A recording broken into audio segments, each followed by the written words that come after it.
What was the political structure within the Holy Roman Empire?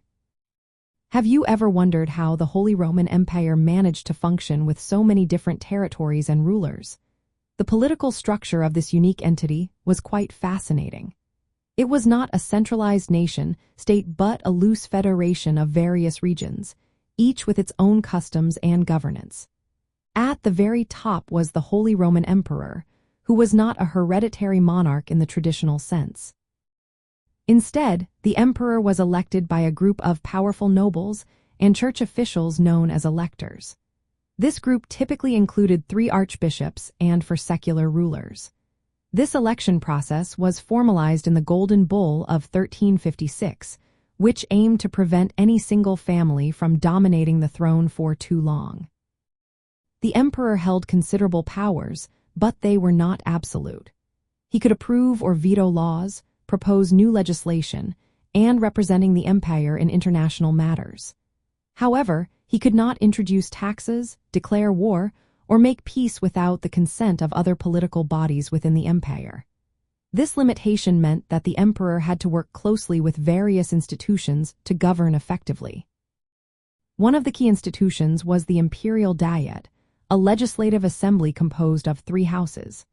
The first house included the Electors, the second was made up of imperial princes, and the third consisted of representatives from imperial cities. The Diet was responsible for creating laws and making decisions about war, peace, and taxation.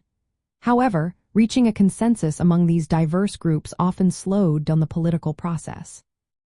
Justice in the empire was managed through 2 main courts, the Imperial Chamber Court and the Imperial Aulic Council. These courts were essential for resolving disputes between different territories and maintaining order within the empire. The territories of the Holy Roman Empire were highly fragmented, consisting of duchies, counties, bishoprics, and free cities. Each of these regions had its own ruler and local government. While these rulers owed allegiance to the emperor, they often acted independently, especially as the empire weakened over time. This decentralization made it challenging for the emperor to enforce authority uniformly across the empire. Feudalism played a significant role in shaping the political structure.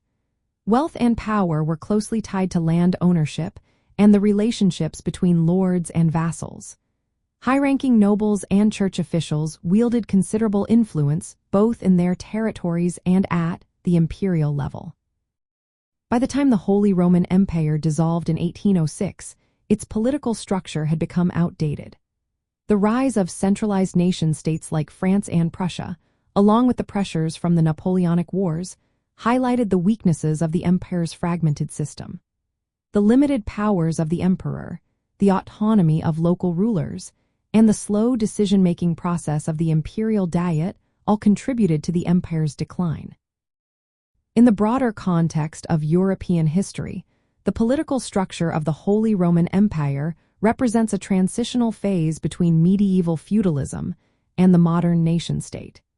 Its attempts to balance central authority with local autonomy continue to influence European politics today.